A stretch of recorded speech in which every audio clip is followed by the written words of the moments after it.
The conventional wisdom of love, as whispered in fairy tales and sung in ballads, promises a glorious escape. It's the story of two as finding each other, a merger so complete that all loneliness and fear simply dissolve. But in the world of Irvin D. Yalom, this romantic ideal is a dangerous illusion. It's a myth that, when shattered, can lead profound despair. Yalom introduces us to a different, more profound kind of love, existential love. This is not a blissful, effortless state, but conscious, courageous connection forged between two individuals who have each stared into the abyss of their own solitude and found the strength to build a bridge to another person's island. It is a profound paradox, a connection born from the very terror of being alone. Yalom's work, particularly in his case studies from Love's Executioner, illuminates the fragility of love built on a foundation of need rather than authenticity. He shows us patients who desperately cling to partners to avoid the chilling reality of their own isolation. Their love is not a celebration of the other person, but a desperate, often pathological attempt to fill an inner void. This is where existential love departs from the romantic ideal. It begins with a fundamental acknowledgement of two separate, sovereign beings. It understands that no matter how deep the bond, we will always, at our core, face our ultimate fears and our final moments alone. True love doesn't erase the solitude. It simply makes it bearable. It is a silent promise. I cannot go with you all the way, but I will walk beside you for as long as I can. This act of building a bridge requires immense courage. It demands vulnerability, an open-hearted willingness to reveal one's own flaws, fears, and doubts, knowing that the other person is also a fragile, mortal being.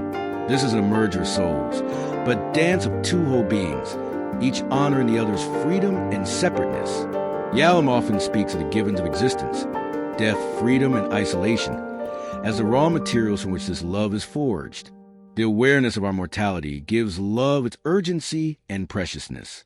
The knowledge that our time together is finite compels us to love more deeply, more fully, and with greater gratitude. The freedom we each possess means that true love is an ongoing choice, not a static state of possession. It's a constant recommitment to be with a person who could, at any moment, choose to be elsewhere. Consider the story of a patient from Love's Executioner, a man who is so terrified of being alone that he clings to a woman who is unavailable to him, transforming his unrequited love into an all-consuming obsession. In therapy, Yalom guides him not to win a woman, but to confront the crushing emptiness within himself. The central lesson is that love cannot truly blossom until one is comfortable in one's own solitude. When the patient finally begins to face his own loneliness and build a life of internal worth, the obsession fades, and he becomes capable of forming a genuine connection, not as a desperate means of escape, but as a joyful act of sharing a life. It's a powerful lesson. One must be complete to love completely. Ultimately, Yalom's vision of existential love is a beautiful paradox. It is a powerful antidote to the terror of isolation, yet it is only achievable when we embrace our solitude.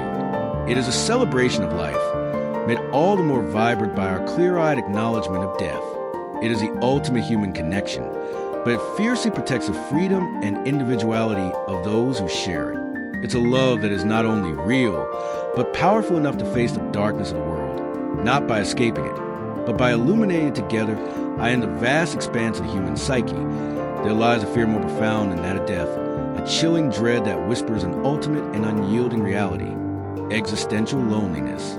This is not the familiar ache of social isolation, but the deep, ontological chasm that separates every individual consciousness. It is the inescapable truth that we are born alone, that we experience our unique inner world alone, and that we must, in the end, face our own demise alone. According to Irvin D.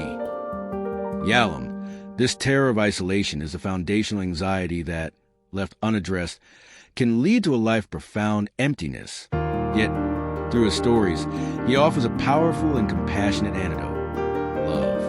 Yalom teaches that love, in its most authentic form, is our primary means of building a temporary, yet deeply meaningful, bridge across this unbridgeable chasm. It's an act of courageous connection that creates a shelter from the cold wind of existential solitude. When we engage in genuine, vulnerable relationships, we learn that even though no one can fully enter our unique world, someone can stand beside us, witness our journey and share our burdens. This experience of being truly seen and understood by another human being is what battles the core terror of being alone. It's the silent, mutual affirmation that, even in our separateness, we are not adrift in the universe. The power of love as an antidote lies in its ability to allow for a shared vulnerability. In his clinical practice, Yalom has seen countless individuals who are so terrified of their own loneliness that they build high walls around themselves. These walls, however, only serve to intensify the very isolation they are meant to prevent. The therapeutic relationship, a microcosm of existential love, becomes a first place where these walls can begin to crumble. By sharing their deepest, most unshareable fears, including the fear of isolation itself, a patient finds that the therapist is willing to hold that space, not with judgment, but with empathy. This act of being heard and accepted in one's most isolated state is a first, critical step. It shows that even the most terrifying aspects of one's being can be shared, making the fear of aloneness less absolute. This powerful concept extends far beyond a therapeutic setting. In a healthy love, a couple co-creates a shared world, a we-ness that offers a respite from the I. They build a shared narrative, a network of memories, jokes, and experiences that belong to them alone. This shared reality becomes a beacon in the fog of existential doubt. It provides a sense of belonging and meaning that counters the feeling of cosmic insignificance that can accompany profound loneliness. The very act of caring for another human being and being cared for in return anchors us to the world and reminds us that our life has value and impact. As Yalom writes, ultimately, we have only ourselves to rely on, but the burden of that loneliness can be lessened by genuine contact with others. He demonstrates this through his stories of patients who, after years of isolation, begin to form meaningful connections, often starting with a therapist. He recounts a tale of a patient who felt perpetually invisible and alone, and whose breakthrough came not from a dramatic insight, but from the simple yet profound realization that her therapist was genuinely listening to her, that he truly saw her. This small act of connection was enough to ignite a fire of hope that she could extend the same connection to her life outside the therapy room. The antidote to loneliness is not a mystical solution, but the courageous, moment-to-moment act of reaching out and being present for one another. It is a simple, yet revolutionary, act of love in the romantic imagination. Love is a savior, a force that rescues us from loneliness and fills our world with light. But in the world of Irvin D, Yalom, love can also be an executioner, not because it is inherently cruel, but because the thing we call love is often a brilliant disguise for a pathological and destructive force. Obsession. This is a kind of attachment that doesn't build a bridge between two people, but rather forges a pair of shackles, binding one person to a desperate fantasy and executing their freedom and potential for genuine connection. Drawing from a seminal work, Love's Executioner, Yalom masterfully reveals that pathological love is not about the other person at all. It's a frantic, self-centered attempt to fill a deep, unacknowledged void within the self. Yalom's clinical vignettes are filled with individuals who are profoundly skilled at constructing these painful prisons. They are people who pour their entire emotional lives into an unrequited affection, a fleeting memory, or an idealized image of a person who no longer exists. They cling to this love not because it brings them joy, but because it provides a purpose, a reason for their pain, and a perfect scapegoat for their unhappiness. This obsessive love serves as a powerful distraction from the true source of their suffering, the terror of their own existential loneliness, the fear of an unlived life, and the burden of their own freedom. As Yalom so often argues, if you are consumed by grand, tragic romance, you don't have to confront the terrifying emptiness of your own solitude. The therapeutic process, in this context, becomes an act of dismantling this illusion. The therapist's role is, in a sense, to be the executioner of love. This is a difficult and often painful task. Yalom writes with brutal honesty about the challenge of challenging a patient's most cherished fantasy. He describes a patient, obsessed with an affair from her past, who spends years consumed by regret and an idealized image of her lost lover. The therapist's job is to carefully, patiently, and compassionately show her that the pain she feels is not from the loss of the man, but from the realization that her obsessive narrative has prevented her from living in the present. The love she clings to is a beautiful but deadly prison, and the therapist's work is to help her find the key. This unmasking process forces the patient to confront what lies beneath the obsession, a raw, unprotected core self that feels isolated and unlovable. It is only when the patient accepts that they must face this loneliness that they can begin to heal. The pain of leaving the fantasy is immense, but the freedom that comes from it is immeasurable.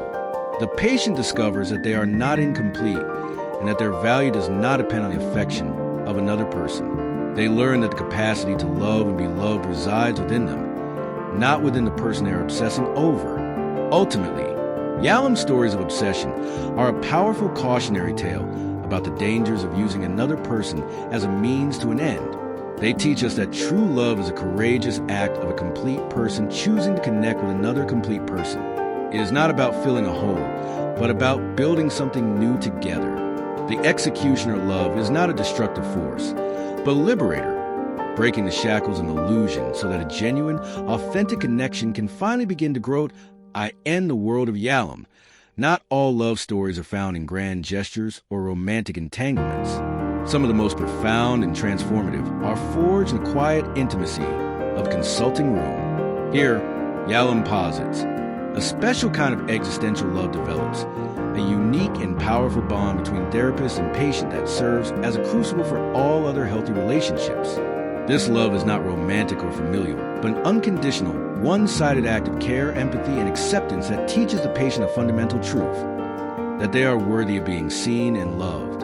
For many, this becomes the first true existential love story, a safe space where they can practice being vulnerable before venturing out into the world. Yalom, particularly in his work, The Gift of Therapy, argues that the therapeutic relationship itself is the most powerful agent of change. A therapist can't just talk about love. They must model it. They must sit with the patient in their pain, their loneliness, and their fear of death, accepting them exactly as they are, flaws, vulnerabilities, and all. This unwavering acceptance is a revolutionary experience for a person who has spent a lifetime building walls and hiding their true self. The patient learns through direct experience what it feels like to be truly seen without judgment, to have their darkest thoughts held with compassion, and to be valued simply for being.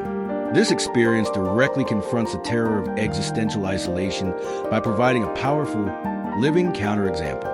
This therapeutic love story teaches crucial lessons that can be applied to all relationships. The patient learns that vulnerability is not a weakness. In the safety of the therapeutic bond, they can practice revealing their authentic self without fear of rejection. This builds the courage needed to be vulnerable with others in their personal life. Authentic connection is possible. They witness that a deep, meaningful connection can be forged between two imperfect individuals. This shatters the illusion that love is only for flawless. They are deserving of care. The therapist's consistent presence and empathy instill a sense of self-worth that may have been absent their entire lives. The patient begins to believe that they are, in fact, deserving of love and healthy relationships. Consider a patient haunted by a deep-seated feeling of being unlovable and unworthy. They come to therapy isolated, unable to form lasting bonds and full self-loathing. The therapist, through the simple but profound act of listening, of asking questions with genuine curiosity, and of consistently being there, begins to change the patient's internal narrative. They might say, "I've never felt like anyone would want to hear this." And the therapist's quiet presence and attention respond, "I want to." This single interaction, repeated over time, becomes a radical lesson in being valued. The patient doesn't just intellectually understand that they are worthy of love. They feel it. They carry this experience out of the office. And for the first time, they have a compass to guide them toward genuine, healthy connection. Ultimately, Yalom's stories reveal that the therapeutic embrace is a love story of a different kind. One that is focused not on a happy ending, but on a hopeful beginning. It is a journey where the healer helps the wounded to relearn how to love by first teaching them how to be loved. This first, essential existential love story gives the patient the courage and the tools to go out and write their OW in a world that often frames love as a magical, almost passive force, something that simply happens to us. Irvin D. Yalom offers a radically different and far more empowering perspective. For Yalom, love is not merely a feeling, but a courageous and conscious act of will. It is a deliberate choice to engage with another human being, to be vulnerable, and to connect despite the deep-seated human tendency to withdraw and avoid. This concept directly confronts the existential given of freedom, highlighting that we are not passive victims of our emotions, but rather active participants in our own lives. The illusion is that we can wait for love to arrive perfectly packaged, ready to sweep us off our feet without any effort or risk. But Yalom's stories, particularly those focusing on interpersonal relationships, reveal this to be a profound error. Many of his patients are trapped in a state of avoidance. They long for connection but remain isolated, their fear of rejection or hurt far outweighing their desire for intimacy. This fear leads them to choose solitude, to build walls, and to live lives that are safe but emotionally barren. The therapeutic process, in this context, becomes a journey of helping them recognize that their avoidance is itself a choice, a failure to exercise their freedom for the sake of true connection. Yalom's vision is akin to a will to love, a powerful drive that can counter our fear and inertia. It's an active decision to choose vulnerability over comfort, to choose risk over safety, and to choose engagement over withdrawal. This is a heroic act. To truly love, we must be willing to give up the illusion of control and accept the possibility of being hurt. We must choose to see another person for who they are, flaws, contradictions, and all, and to love them regardless. This isn't a choice made once. It is a constant moment-to-moment commitment. It's the choice to listen when it's hard, to forgive when it's painful, and to be present when we would rather run. Consider a patient who has spent years in a pattern of brief, superficial relationships, always leaving before they can be truly known. The patient believes they are incapable of deep love, that something is fundamentally wrong with them. Yalom's approach would be to gently guide the patient to see that this pattern is not a destiny, but a series of choices driven by fear. The therapist might ask, "What is it you are trying to avoid?" and help the patient discover that their constant running is a desperate attempt to outrun the terror of being seen and potentially rejected. The breakthrough comes when the patient exercises their existential freedom to make a new choice, to stay, to be vulnerable, to commit to a relationship despite the fear. This single, courageous act of will is a catalyst for genuine change, proving that a life of connection is not something one waits for, but something one creates through deliberate action. Ultimately, the will to love is a powerful testament to our capacity for agency in the most intimate parts of our lives. It teaches us that love is not about a feeling that comes and goes, but about a commitment that we choose to uphold. By embracing this truth, we transform ourselves from passive passengers in our relationships to courageous co-creators of our own fate, choosing connection over avoidance and living a life defined by love, not by fear die in the end. All of Yalom's lessons on existential love lead to a single, profound truth. Love is most potent, most beautiful, and most meaningful when it is lived in full awareness of our own mortality. This is the ultimate paradox.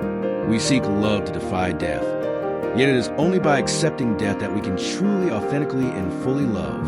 Yalom teaches us that love is not about achieving immortality, but about finding a source of profound meaning and courage precisely because our time, and the time we have with our loved ones, is finite. Our consciousness of death acts as a powerful clarifier. It strips away all that is superficial, revealing what truly matters.